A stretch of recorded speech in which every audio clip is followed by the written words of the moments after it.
Well, hello. Am I focused at all? Come on, camera. Welcome to today's video, and once again, I have to cook dinner. Let me rephrase that. I get to cook dinner. So there's a couple things I want to say. Number one, my family just eats all the time, and I have to make dinner every single day, and I don't really know what that's about. Number two, I have all this kale. Like this kale from my Misfits Market box that needs to be used. So I have an idea of what to do with it. We're gonna base dinner around this with some kale. Clearly, I'm just gonna roll it up into balls and shove it down their throat. We're gonna make a salad out of the kale and some other things. I have 2 avocado that probably need to be eaten. Maybe, we'll see how it goes. This is bell pepper, cilantro, limes.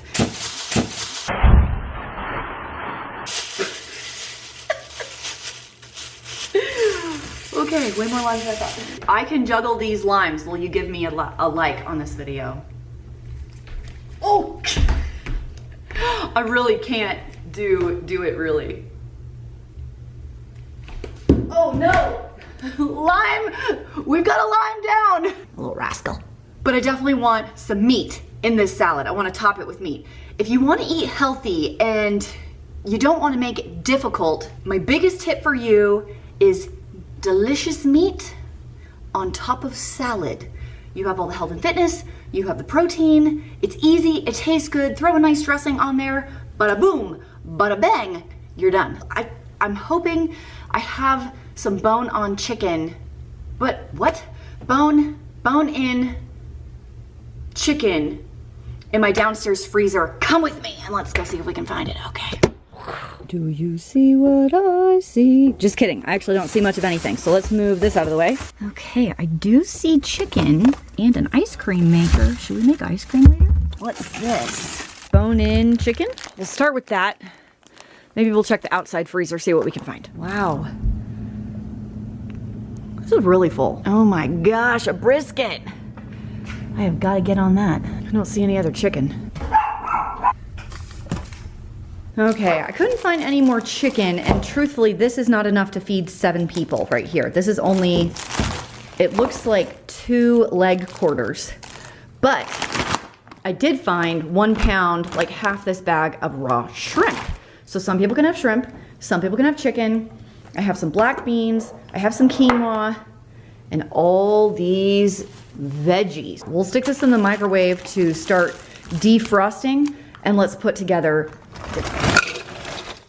All you gotta do is run some cold water on that. It'll defrost in no time. In my Instant Pot, I have 1 cup of rinsed quinoa. If you have tried quinoa and you think it tastes gross, it's because there is a coating on the outside of, I think it's a seed, right? That makes it taste like dirt. So you have to rinse it off. So in a fine mesh strainer, just rinse it in cold water. And I have it in here with 2 cups of cold water and some salt. My ratios are a little higher on the water side. First, because I live in a dry climate, I am at high altitude, and I just think it's a little softer. So I am just going to set this, don't forget to seal it, to the rice button. The 12 minutes is for white rice, and let it run. And while that runs, we'll chop some veggies.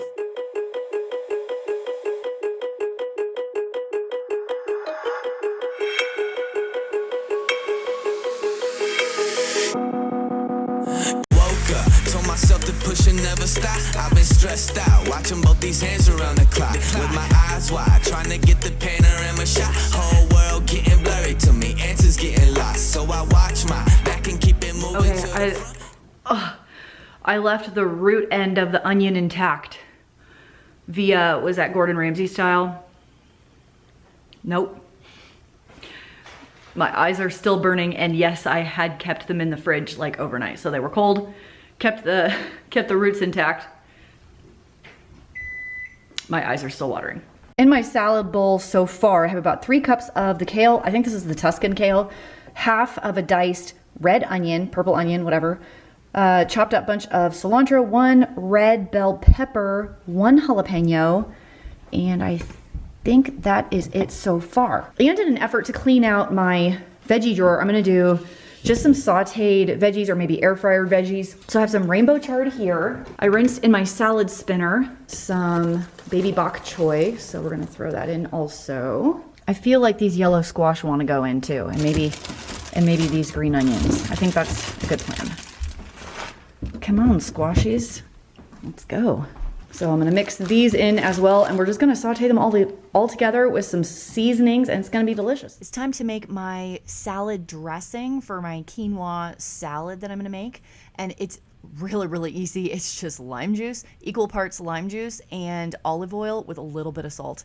That is it. I whisked that together, added a can of drained and rinsed black beans to the salad. You could do 2 cans if you're feeling like you want a little bit more beans, protein, and fiber in the dish. And I have my chicken thighs here. I took the skin off. I ended up with 7 chicken thighs and added this packaged lemon pepper seasoning and stuck it in the oven for about an hour or so.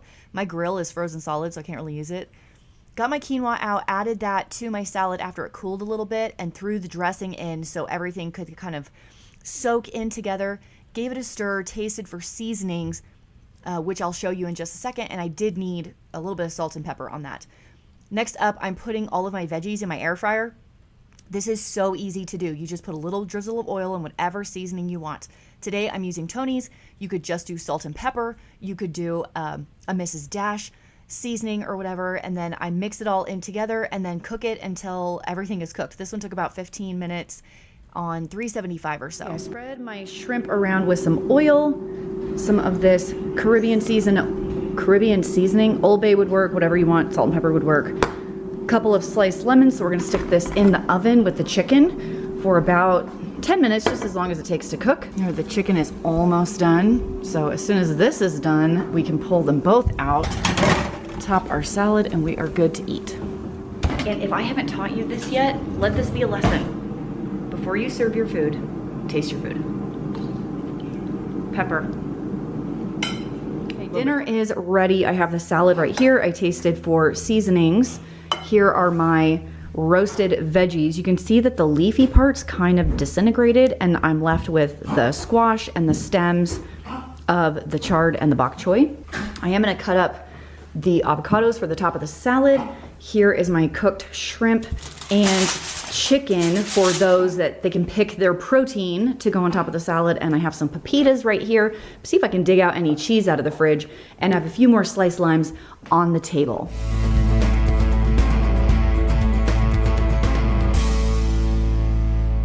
It is the next morning, and I was totally going to make these sugar cookies last night to go with dinner, and Dave and I ended up bundling up and taking a walk. We went out. It was pretty chilly, it's like 19 degrees, but we just wanted to go out and like walk around, get our bodies moving after dinner. So I ended up not making the cookies. So I'm gonna make them now, and I wanted to share them with you. Traditional sugar cookies or like rolled out cookies, I am not a fan of. Probably because I'm not lazy, I'm efficient. They just take so long. And so I like bar cookies, and I like cream cheese sugar cookies, and I like putting some extract in them. Oven's going on at 375 degrees, and I have my Bosch mixer out to mix up my batter or cookie dough or whatever you want to call it. I have 1 cup of butter and 1 full package, 8 ounces of cream cheese that have been sitting on the counter to soften. So these are all room temperature, and I'm gonna cream these together with some sugar. Andrew is 13, almost 14 in just a couple weeks. My oldest son, and he wanted to make chocolate chip cookies about a week ago. And I was like, yeah, okay, here's my recipe, here's the Bosch, get out the ingredients, whatever. Now, Andrew is notorious for thinking he knows what he's doing and then not paying attention to the directions anymore. And that is what happened during the cookie saga of last week. We had to throw away the entire first batch. He didn't read that you cream the butter and sugars first. He just dumped everything in together. He also thought 3/4 of a cup is 3/4 of a stick. Wrongo. It is not, indeed. So he's like, these don't look right. And I came and looked, and I'm like, yeah, your measurements are off. I don't know what you did, but something is not right. So thank heavens I stocked up on butter at Costco. I was there Christmas shopping about a week ago. 4 pounds of butter was like $6.50. I haven't seen butter that cheap in so long, and I was like, oh my gosh, time to stock up on butter. So I may have bought 12 pounds of butter that day, and 1.5 cups of sugar. I'm just using regular sugar here. If you want to go with something like Swerve or whatever, that's probably fine. I'm sure it'll taste the same. I'm actually pretty impressed by that Swerve stuff. It tastes a lot like regular sugar. And cream until smooth. 1 egg and a couple of extracts. Of course, we're gonna use vanilla, and I don't really measure vanilla, but a teaspoon-ish, like that maybe. I am going to use lemon extract.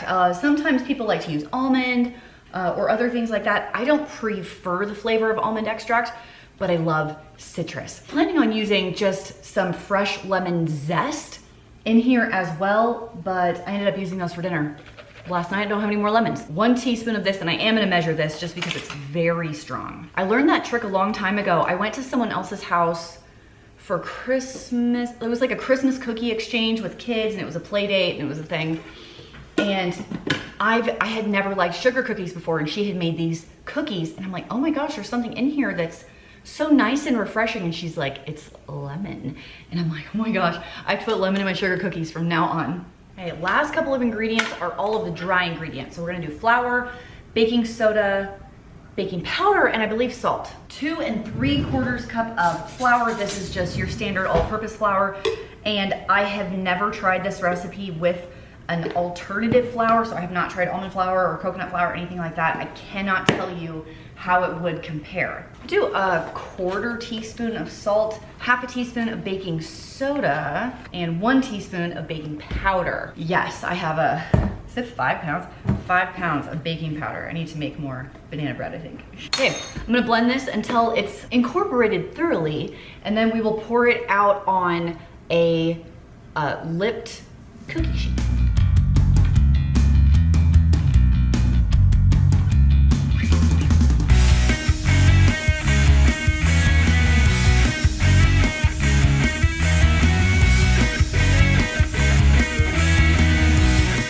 This is 20 minutes in the oven, so I am going to let this sit until it is 100% cooled off, because if I try and put my frosting on top, it's just gonna melt into a soupy mess. So while this cools, I am going to run and take a shower. I'm actually tempted to throw this into my blast chiller, AKA my backyard, so it'll cool a little bit faster. So I actually think I'm gonna do that. I'm gonna go take a quick shower, change my clothes, and I will see you back here for the cream cheese frosting. About to mix up my frosting. I have 1 stick of butter, that's 1/2 cup, and 4 ounces of cream cheese, that's 1/2 block. About 2 teaspoons of vanilla extract, and I did put like 1/8 of a teaspoon of the lemon extract, like just a couple drops. Now we will add powdered sugar until it looks like frosting. Start with 2 cups up to 4 cups depending on your area. And I'm just using my little hand mixer to do this. And then at the end, if you think you need to loosen it up, a little half and half, cream, milk, just to smooth it out is the perfect final. I ended up using 3 cups of powdered sugar and about a 1/4 cup of whipping cream. It just felt really dry today. I mean, you can look at it, it's very, very thick. And I didn't even use all the way up to 4 cups of powdered sugar. But I tasted it, tastes amazing. And you know what? I'm okay with my frosting being a little thick. And if you have kids around, make sure you give them these. They'll love it. Still waiting on my cookies to cool off. We will frost those in just a minute.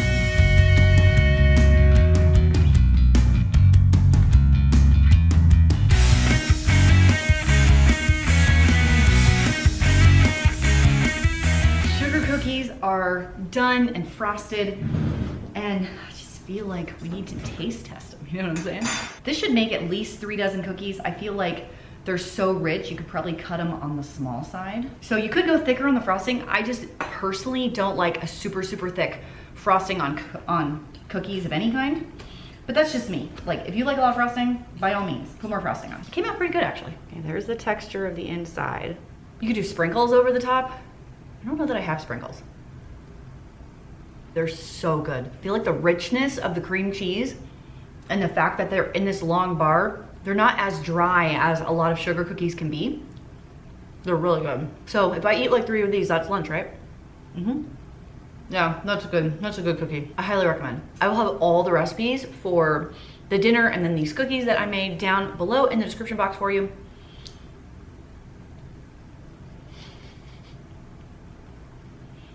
I'll see you in tomorrow's video.